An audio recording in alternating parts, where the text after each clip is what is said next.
Gusto nyo ba matutunan gumawa ng iba't ibang uri ng kape? Yung guys, it's your Oppa again. At tara, samahan nyo ako at pumunta tayo sa pre-training ng barista sa Seoul.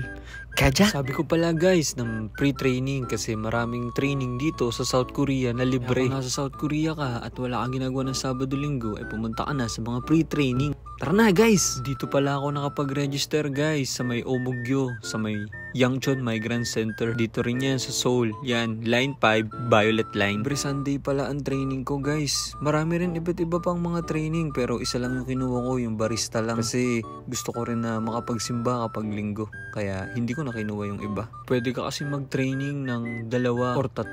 Pero yung pangatlo ay Korean language.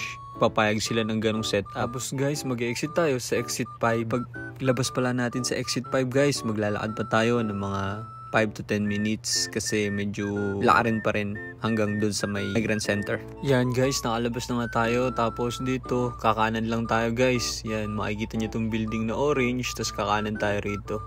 Yan. Tapos pagsapit natin ng medyo dulo sa overpass, kakanan ulit tayo guys. Yan, tapos maglalakad tayo noon, dire-diretso. Hanggang sa makikita natin yung malalaking building guys na apartment ata yun.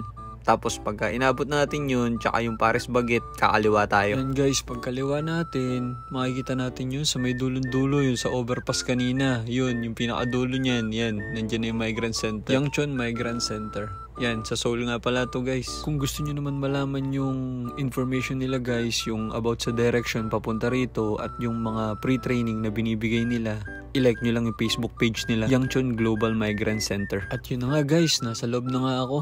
At dito, sumalubong sa akin ng mga kababayan natin na Pilipino. Yan, marami rin pala mga Pilipino ang magte-training ngayon guys. Tapos ito pa pala yung iba nilang binibigay na pre-training guys. Paki-post nyo na lang kung gusto nyo makita. Tapos yan guys, pinapasok na nga kami at binigyan kami ng mga nameplate. Yan. Tapos yun, may mga kasama rin kami ng mga ibang lahi. Dito nga pala guys, bawal mag-video. Nakalagay dun sa may contract or parang agreement na binigay nila. Kaya hindi ako masyado nakapag-video. Bawal din na mag-picture. Kailangan daw mag-focus lang sa study o sa training. Tapos guys, ipapakita ko na lang sa inyo yung iba pang clip na nakuha ko dito sa may training.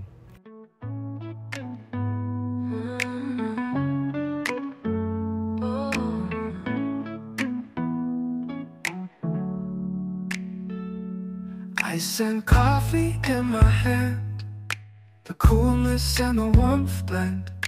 A moment of peace I find in this special treat of mine. The ice cubes clink and shine, the coffee aroma so fine. A combination so divine makes my heart unwind. Paano guys, hanggang dito na lang ang ating vlog. Kita-kits ulit sa susunod na vlog. Salamat, anyong!